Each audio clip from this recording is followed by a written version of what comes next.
శాంతాకారం భుజగశయనం పద్మనాభం సురేశం విశ్వాధారం గగనసదృశం మేఘవర్ణం శుభాంగం లక్ష్మీకాంతం కమలనయనం యోగిహృద్యానగమ్యం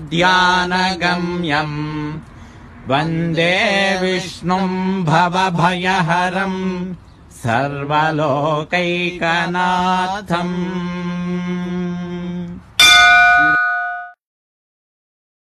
శ్రీ రంగనాథ స్వామి యొక్క దివ్య గోపుర దర్శనం